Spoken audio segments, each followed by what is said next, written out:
Hey there, and welcome to Freelance Friday. Today, I want to talk about every single piece of equipment, every tool, every resource that you're going to need if you want to become a full time content creator or just a content creator in general, I suppose. Because listen, there are a lot of options out there nowadays for cameras and microphones and recording tools. And so I want to tell you the things that I wholeheartedly recommend, what I would buy if I were starting over today, and I also just want to add the quick caveat: best tool, the best piece of equipment that you can use is what you already have.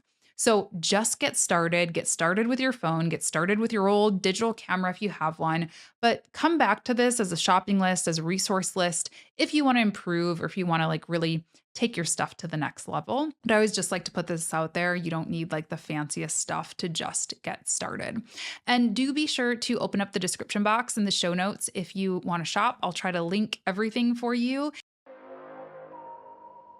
Today's episode is sponsored by Metricool. Metricool is constantly adding new features to unify social media management. For example, here are some of their latest releases. They recently incorporated Google Drive and Canva integrations into their planner so you can design, store, and schedule your assets with ease. This is available with any premium account. Users can access a post library feature to save social media assets within the planner. You can also drag files directly into the planner to upload and schedule without importing. Access these archives to repurpose content or share across multiple platforms. Storing drafts and a content bank are now a reality within Metricool. Metricool's AI assistant can recreate copies and optimize per social network, truly making this an all-in-one platform. Although free Metricool users can use up to 5 AI credits per month, premium credits start at 20 uses per month. It's worth trying a Metricool premium plan to test these new features, so be sure to use code LaTasha to try any Metricool premium plan for 30 days free. Link down in the description. Now, you need something to record with. Of course, you can use your MacBook camera if you have a Mac, but you can also use your iPhone as a webcam nowadays. Or you can use a camera like the Logitech Brio, which I really enjoy. It records up to 4K and just gives a little bit more of a polished look if you plan to record most of your videos at your computer, maybe podcast interview style, something like that. Now, if you plan to record content that's a little bit more vlog style or maybe more out in the world, I would definitely recommend getting a mirrorless camera or a DSLR camera, something that is a little bit more powerful. I personally love the Nikon Z30 for my vlogging camera, and I use a Canon R10 for these sit down videos. That's what I'm recording with right now if you're watching the podcast. The main difference between those, I guess, three cameras, the Logitech Brio, the Nikon Z30, and the R10, are Logitech Brio is great for interviews, meetings, webinars, things like that. It's just easy. I don't need to hook up a ton of intense cables or anything like that. I get a really nice quality shot for very minimal effort. The Z30 is great because it's smaller, it is more lightweight, it's more compact, and so it's great for traveling around. I can throw it in my bag and take quick clips here and there and just get a really beautiful shot. The R10 is what I would say gets me my most cinematic look and the most professional and polished look, but it's not something I like to carry around. It's not really great with action shots. It's kind of just good for this setting or, whatever setting you choose to really commit to, if you will. So it really does just depend on what you need your camera for and what type of content you choose to create. Whatever you choose, you need to put your camera on something. So you need a tripod of some sort. It can be a small one if it's a vlog camera. I've got a little mini Manfrotto desktop tripod that also works as a monopod for when I'm vlogging. Love that one. For my sit down videos like this, I've got a bigger Manfrotto tripod. And for my Logitech Brio, I actually have something pretty cool. It's like a monopod type of situation. I'm going to link all of them down below. The monopod type situation, it clamps onto my desk. And so I actually have a pencil mark on my desk where it goes so I can pop it on and off when I need it. And it just gives really nice framing. I also use it for my Nikon Z30 when I do my podcast using that. And I'll show some examples on the screen here. Microphones. Microphones, I could talk about all day, honestly, because I've tried so many microphones over the years, but I can pretty confidently recommend three different microphones. Number one is this one.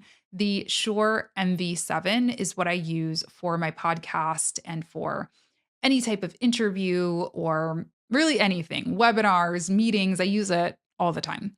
I really like it. It's pretty affordable. I mean, it is an investment. It's like a 250 bucks, but in terms of more professional quality microphones, it's actually not priced too badly. It's also easy to use because you can use a USB with it or an XLR like I'm using. You can watch one of my videos all about podcasting to learn kind of what the difference is. But the point is, anybody can use it who has a computer, essentially. You can actually even use this with your phone if you want to get really fancy. Now, similarly, the Samson Q2U, I used that microphone for years, and I really think it is such an amazing quality microphone for the price point. I think it's $70, maybe even less. It's so affordable, and it is, I think, a beautiful sound. And it also works with both USB and XLR. So, just depending on your budget, depending on the aesthetics that you prefer, you may choose to go with either one of those, or you may do what I do and buy the Q2U and eventually upgrade to the Shure MV7. Now, lastly, if you are not looking for this type of look, if you're like, I don't want to do podcasts, I don't want to look like a podcaster, I want to be, hands free, if you will. I really like the DJI wireless mic system. So, what's cool about these is that you can use them with a lavalier microphone. So, that's the little guy that goes up in your shirt and you just see the little, microphone head sitting right here or wherever you choose to put it, I guess. Or you can use it as kind of a handheld thing. I don't personally like that look, but it's a little bit more trending on TikTok and things like that nowadays. It's just a really versatile microphone system. And so if you plan to do interviews, if you plan to do talking head videos, but you don't want to do podcasts, if you plan to record on the go a lot and might not want to have a big bulky microphone to travel around with, that is a great option. You'll also need some type of a boom arm, is what we call these, if you are going to do sit down podcasts. If you're using the DJI or a wireless system, again, you're probably going to want to think about a lavalier to go alongside it so that, you have something to basically hold up your microphone or feed your microphone into your mic pack, depending on the situation. I'm gonna be honest, I am not picky about boom arms. Right now, these ones are from Rode, just because I worked with them on some content a while back and I had them and they're pretty good. I actually don't prefer them just because they say Rode on the arm. I actually had to cut it off of this one, just because I didn't want to be like a walking Rode promotion. But there's some from Elgato that I really like that clamp on really nicely. And yeah, I'm not too picky about boom arms. I would say if you're going to cheap out on anything, a boom arm can probably be cheaped out on pretty easily. I mean, you'll pay for it in the end. It'll probably break on you quickly if you buy like a $10 one from Amazon or something, but it'll definitely get you by. Something else that I used for years was just a desktop stand for a microphone. I just preferred the look of it, but I would say I like the acoustics. I like the sound better with a boom arm because, my hands are a little bit freer. You're still going to hear me moving around. But if this was on a desktop type of situation, you would hear that a lot. Lighting. What I use nowadays is actually like the laziest situation. Honestly, I'm actually not loving the lighting of my videos these days because it is so lazy, but this is just the most convenient light. It just makes setting up my videos so easy. It's the Elgato key light, and I only have one of them. And then I have a window over on this side. So I've got a key light here and a window on this side. So it is pretty even. But again, I could be doing better. I could be doing like the full lighting setup like I used to. I'm just lazy nowadays. I'm going to be honest. I just don't have time for it. So if you also don't have time for it, if you're also not super skilled in lighting, I think this is a really good one. What I like about the Elgato key light is that it is so compact. It's very thin. And, you could easily travel with this. I could throw this into a suitcase and be okay, as opposed to like a big ring light or a big softbox light, for example. And what's also cool about this is it connects via Wi-Fi or maybe Bluetooth. I'm not really sure. I will clarify on the screen. It connects via something, and I can control it via my computer. So I can just, bump up the temperature to make it more blue or make it more orange. I can make the lighting really intense. Right now, I'm recording in the evening. It's 5 p.m. So it's starting to, the sun's starting to go down. If you're watching on YouTube, this will make sense, of course. And this is on 15%. So it gets really, really bright. Typically, like when I'm recording during the day, I only put it on like 7% or something really, really low. So it's a really powerful light and I just love it. I think it's really easy to use. Something else you're probably going to want to invest in as far as tools go is Canva or some other type of graphic design tool. Now, listen, I know some people are really spicy about Canva. If you are a novice like me, Canva is going to help you do everything from YouTube thumbnails to TikTok covers to simple animations that might pop up throughout your videos. If you are more advanced, of course, there are more advanced photo design tools, logo design tools, photo editors, things like that out there, like Lightroom or Photoshop or anything like that. So pick and choose what you want and what you really need. But chances are you're going to need to do some editing to photos or some graphic design. Now, Canva isn't going to be great if you want to create a logo. I hire out for that. I work with designers when I need fancy things like that.